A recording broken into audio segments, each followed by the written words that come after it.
And what you heard from Secretary Mayorkas is a commitment to get to the bottom of that incident with the horses, the horse-patrolled Border Patrol agents, they were on the horses and the Border Patrol down there, and the manner in which they treated the migrants, which has shocked the conscience of many in the country, including, according to the president himself. So the last migrants who were camped out under the bridge in Del Rio, they have now boarded buses and are heading for a processing facility, and the camp itself is now being bulldozed to the ground, we are told. Let's bring in ABC News political director Rick Klein, as well as ABC's Will Carr, who's there in Del Rio, Texas, for more. So, Will, it looks like it's done there. Well, what are you seeing? Yeah, Terry, a lot has changed here in just the past couple of days. We're at ground zero here for the country's latest border crisis in Del Rio. We're right up against a border fence, and on the opposite side of this fence is that international bridge that became the campsite for up to 15,000 migrants in recent weeks. Today, we just went there a short time ago, and there was only a handful of migrants left, and we watched as they were boarded onto buses and taken to local processing centers, and then they started to bulldoze that camp. So there are no migrants left there. They're getting rid of that campsite. And we just spoke with the sheriff of this area. He says that he's been sounding the alarm about this crisis since February, and that's pretty much fallen on deaf ears with people in Washington.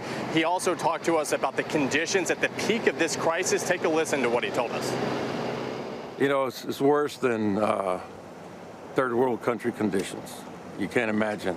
You know, you're seeing babies, little kids, pregnant women, family units, you know, in probably the worst conditions I've ever seen.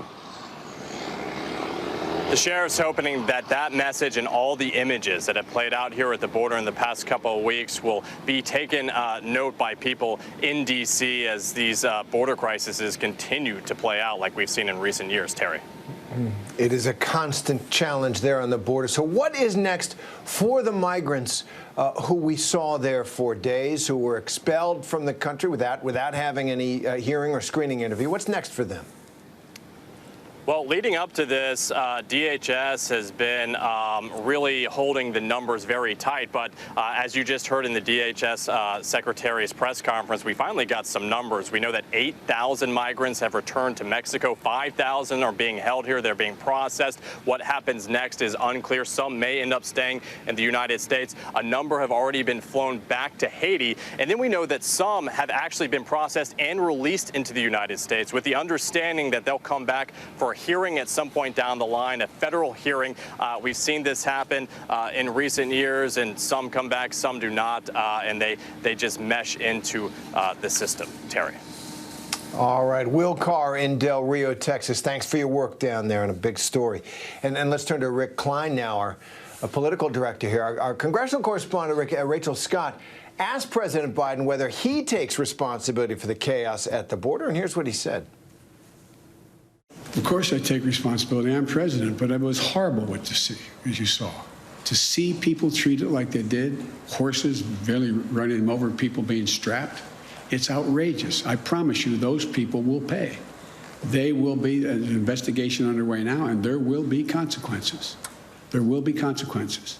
It's an embarrassment, but it's beyond an embarrassment. It's dangerous. It's wrong. It sends the wrong message around the world. It sends the wrong message at home. It's simply not who we are. Not who we are, Rick, and they will pay. Biden, they're addressing those images of the mounted Border Patrol agents confronting migrants, but not the overall handling of the situation or the policies that led to the confrontation in the first place. So how's the administration responding to the Democrats who are calling for a halt to all deportations right now? Yeah, we've heard a lot of conflicting commentary from Democrats on this. They are very disturbed, not by just the images, but also by the policy, a Trump-era policy that allows for quick deportations, citing COVID-19, one of the many areas where Biden was at least implicitly promising a different tack, a different take, and a different way of handling an issue, a crisis like this. And the fact that that hasn't happened has been a massive frustration among Democrats, even seeing the special goodwill ambassador to Haiti resigning in protest protest, many Democrats who feel like they've been betrayed by President Biden on this. And beyond that, the specifics of what President Biden just said there in that clip had to get walked back a bit by Secretary Mayorkas moments ago at the White House. Asked under questioning whether this is prejudging an investigation, Mayorkas said he was speaking more broadly, more generally, when he said they will pay, there will be consequences. That was viewed as an indictment, maybe even a judgment about the individual Border Patrol agents who, of course, work for the federal government and would be subject to an investigation. So a lot for President Biden to sort through. Clearly, he is among the many people who are horrified by what he's seen. But as president, he's got to be careful because they do have a right to fair process within the federal government and beyond. Anyway, meanwhile, House Speaker Nancy Pelosi has scheduled votes to try to advance the bipartisan infrastructure framework and the Democrats' $3.5 trillion budget, now called the Build Back Better Act. President Biden held meetings with key lawmakers on these packages this week. It's in trouble, isn't it? What came out of those meetings? What's at stake?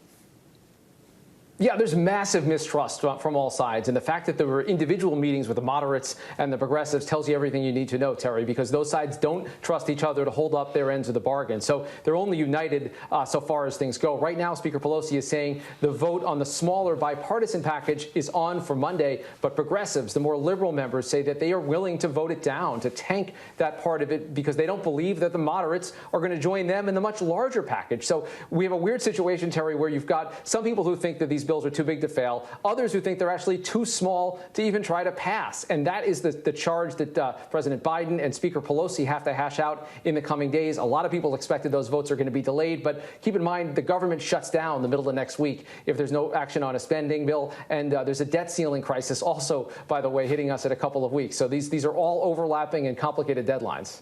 And those disagreements that you outlined there, they're all among Democrats, as the comedian Will Rogers once said. Right. He said, I don't belong to any organized political party. I'm a Democrat. And that's essentially what the president is dealing with right now. But the new fight in Congress, as you mentioned, is over raising the debt limits, which Republicans voted for many times throughout the Trump administration, calling it a bipartisan necessity. They changed their tune. No surprise. They're threatening to vote against it unless Democrats dial back their spending proposals, even though Secretary of the Treasury Janet Yellen says that could devastate the economy. Break this down for us now. What happens if Congress fails to raise that debt limit?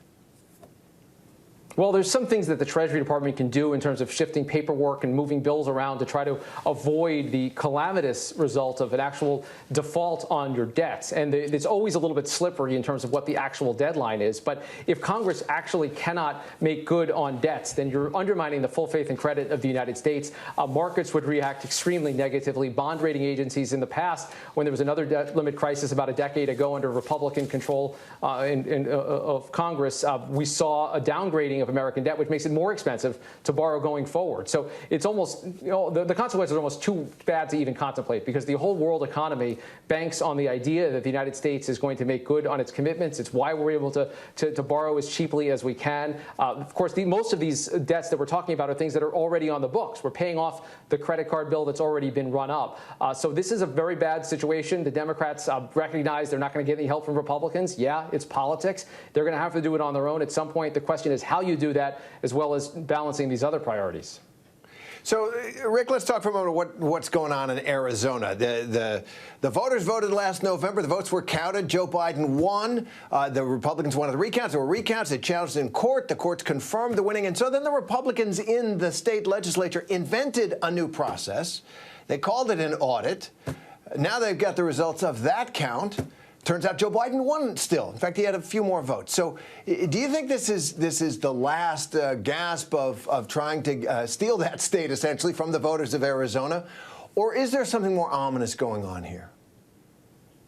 It's not the last gasp, and that is a major part of the story, Terry. I think it gives too much credit to this process to even say that it affirms the victory, because the victory didn't need affirming. It is official. It was already counted and recounted and audited at the state level any way you can. Joe Biden won Arizona, period, full stop. This was a partisan effort to try to undermine faith in the underpinnings of democracy and the process of voting itself. And that has spread. Even if Arizona comes up short in the sense of enough evidence to try to undermine a victory, we already already see the evidence. Just yesterday in Texas, the Secretary of State announced an audit in the 4 largest counties. That's a state that President Trump won. And we've seen the rhetoric infect race after race, where Republicans are consistently saying that the elections are being rigged and stolen, and the results cannot be trusted. That's a result that's even bigger than whatever President Trump says about it and what Republicans say about it. He is continuing to spout mistruths and lies about the last election, even lying about what this audit that isn't even out yet is going to prove or not prove. But the bottom line is that this has now become bigger because it has become a mantra in the Republican Party.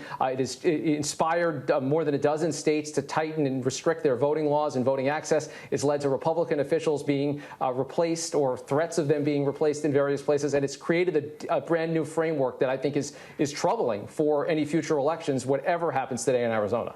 It is a kind of electoral vandalism on what is one of the glories of the country. The fact that most Americans, for most of our history, have recognized the arithmetic: when the other guy gets more votes, your guy loses. And that is a key part of the democracy that is being threatened right now. Rick Klein, thanks very much. Hi, everyone. George Stephanopoulos here. Thanks for checking out the ABC News YouTube channel. If you'd like to get more videos, show highlights, and watch live event coverage, click on the right over here to subscribe to our channel. And don't forget to download the ABC News app for breaking news alerts. Thanks for watching.